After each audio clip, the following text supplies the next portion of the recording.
আসসালামু আলাইকুম। Hi everyone, welcome back to the channel life in a good home with Tanzila. আপনারা সবাই কেমন আছেন জানাবেন। আপনারা যারা নতুন দেখছেন, আমাকে এখনও সাবস্ক্রাইব করেননি life in a good home with Tanzila, এই চ্যানেলটি প্লিজ সাবস্ক্রাইব করতে ভুলবেন না। আর পাশে যে এরকম ঘন্টার চিহ্ন আছে এটাতে ক্লিক করে রাখবেন, তাহলে হবে কি আমি যখনই ভিডিও দিব আপনার নোটিফিকেশান পাবেন। আমার কিন্তু ইনস্টাগ্রাম পেজ আছে যেখানে আমি খুব অ্যাক্টিভ, সবসময় স্টোরি শেয়ার করি, পোস্ট শেয়ার করি। তো আমার সাথে সরাসরি কানেক্ট থাকতে চাইলে ইনস্টাগ্রামে ফলো করতে ভুলবেন না। আপনাদের যে কোনো প্রয়োজন আমাকে মেসেজ করতে পারেন, আমি কিন্তু খুব খুশি হয়ে আপনাদেরকে রিপ্লাই দিতে। আমাদের এখানে পড়ন্ত বিকেল, আর কিছুক্ষণ পর মাগরিব হবে। এখন প্রায় 6:30।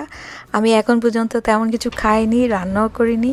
লাস্ট কয়েকদিন বাসায় জব সব কিছু নিয়ে আমার দৌড়াদৌড়ি হয়েছে অনেক। তো আজকে আমার একদম মন চাচ্ছিল না কোনো কাজ করতে। এখন আমি একটা সিম্পল ডিশ রান্না করব, সেটা আপনাদের সাথে শেয়ার করব। এখানে লাগবে হচ্ছে চিকেন। এটা একটা পুরো মুরগি আছে, একটা মুরগি ছোট ছোট করে কাটা, পেঁয়াজ কুচি, দারচিনির টুকরা 2টা, দেন হচ্ছে জয়ত্রী, তারপরে এলাচ 4টা, লবঙ্গ, গোলমরিচ আর তেজপাতা। শাহি জিরা থাকলে অবশ্যই দিবেন, যে কোনো জিরা। আমার কাছে জিরা নাই, আস্ত জিরা, তাই আমি দিচ্ছি না। টক দই হচ্ছে 2 কাপ। এগুলোই হচ্ছে এটার উপাদান। তো আমি এখন এখানে হাঁড়ি বসাই। রান্নাটা হতে 20 মিনিট লাগে যদি গুছানো থাকে।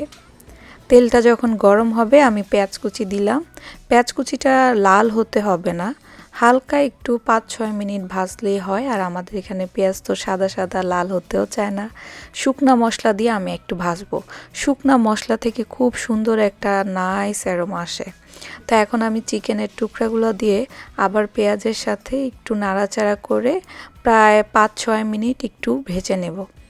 এই ভাজাটার জন্য চিকেনের গায়ে খুব সুন্দর একটা ঘ্রাণ আসে। বাসায় থাকা যে কোনো গরম মশলা বা বিরিয়ানি মশলা থাকলেও দিতে পারেন। প্রমিস, নেক্সট টাইম যখন আমি গরম মশলা বানাবো আমি শেয়ার করব। আদা রসুনের পেস্ট আমি 3 চামচের মতো দিলাম।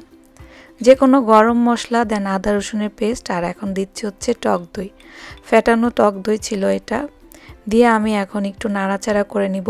এগুলাকে এখানে জ্যালাপিনো আমরা যে কিনি, গ্রিন চিলি, যেটা মরিচের একটু বড় দেখতে, তো এগুলা না বাসায় ছিল অনেকগুলো, আমি ইউজ করি ওই যে সবজিতে।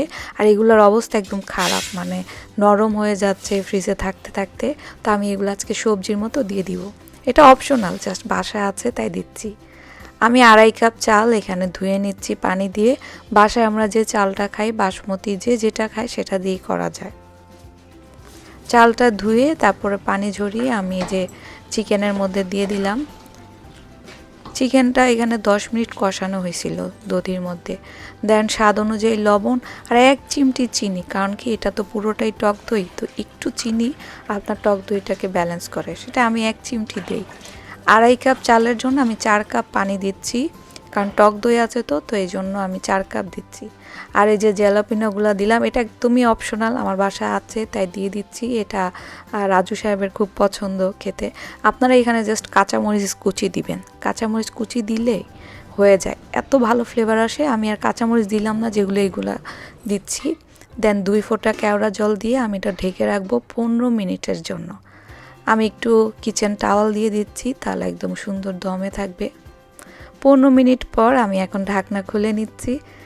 এত সুন্দর ঘ্রাণ আসছে, একদম দেখেন ঝরঝরা এরকম। আমি একটু উপরের চালটা নিচে নিচ্ছি আর একটু উলটপালট করে দিলাম আর কি। তো আমার এটা হয়ে গেছে, আমি চুলাও বন্ধ করে দিয়েছি। চুলা বন্ধ করে দিয়ে একটু ঢাকনাটা আমি রাখলাম জাস্ট 2 মিনিটের জন্য। Now it's time to serve.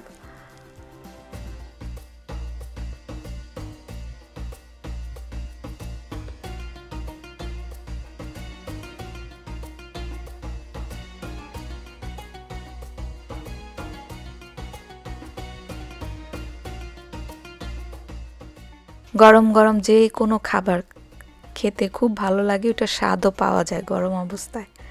তো আমি এখানে খাবার সার্ভ করে নিচ্ছি। নাও একটু ডেকোরেশন করে নিই, দেখতে ভালো লাগবে। আর শসা এবং পেঁয়াজ এটার সাথে খেতে খুব ভালো লাগে। আজকে আমি কুচানো সালাদ করিনি, যেহেতু আমার কাছে শর্টকাট করতে চাচ্ছি। তো আমার খাবার রেডি। আপনারা বাসায় যারা মনে করেন যে বিরিয়ানি মানে অনেক মশলা বা গ্যাস্ট্রিক তারপরে ডায়েট হয় না, তারা আপনারা এই টক দই দিয়ে সাদা পোলাওটা, চিকেন পোলাওটা করে দেখবেন, মানে চিকেন রাইস আর কি।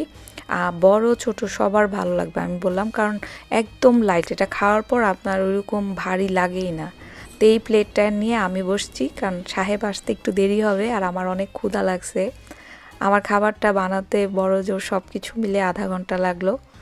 তো এটার যে রাইসটা আছে না, একদম ফ্রেশ ঝরঝরে, কম মশলা, খেলে এত হালকা লাগে এবং নাকে একটা সুঘ্রাণ আসে। সব সময় তো আসলে এত গুছায় রান্না করা যায় না, তো চটপট যে কোনো কিছু যদি একটু রান্না করা যায়, যেদিন বাসায় রান্না করতে ইচ্ছা না করে, এটা হচ্ছে আমার ওইরকম একটা রান্না। আপনাদের সাথে শেয়ার করলাম, আপনারা বাসায় ট্রাই করলে আমাকে জানাবেন। সুস্থ থাকলে ইনশাল্লাহ নেক্সট ভিডিওতে দেখা হবে। Love your self, be kind and smile. আসসালামু আলাইকুম, বাই।